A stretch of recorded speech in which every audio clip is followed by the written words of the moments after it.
Hello, my name is Zach from Worley Tutorials, and we are going to be talking about the basics of Adobe Illustrator.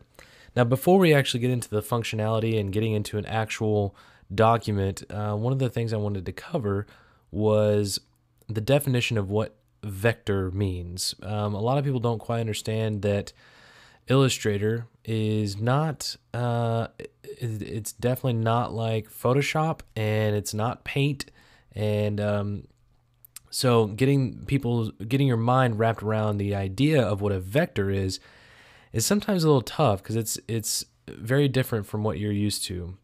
So to kind of illustrate this, since we're in Illustrator, we are going to take a look at this, the logo for Worley Tutorials.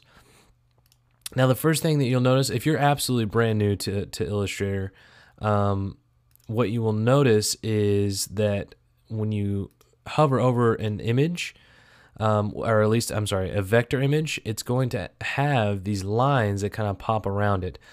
What that's telling you is that these are all points and paths to calculate this area. Now, what I mean by calculation is that I can zoom all the way in, and there's absolutely no pixelation whatsoever, other than just pixels that are on your screen. But if you were to print this out at any size, whether it be on a billboard or on a business card, there should be no pixelation. And that is simply because the computer is actually, again, calculating from this point to this point to this one, and so on and so forth. Now, the difference between that and a raster image, and this is a raster or a bitmap, and what that basically means is that this image here that's in a box is set in stone. So there is no way to make it bigger than what it's already at. Meaning, if let's say your image is 100 pixels and you try to stretch it out to 200 pixels, technically there is not enough information there for the computer to say, okay, I can cover that much space, that many pixels. So it has to fill it in, and when it starts to fill it in, you can actually see the what happens here.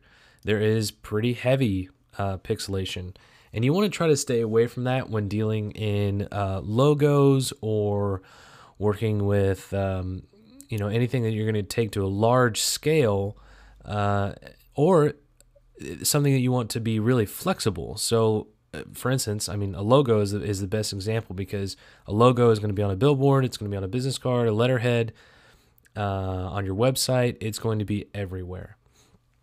So that is essentially the difference between a vector right here and a bitmap or raster image. It is a complete set in stone. That is the size you get, and that is, you don't want to try to size it up any bigger, because the pixelation is only going to get worse the more you size it up. Vector, you can size that thing up as large as you want or as small as you want, and it's not going to pixelate, which is really, really good. So that is the difference between vector and bitmap.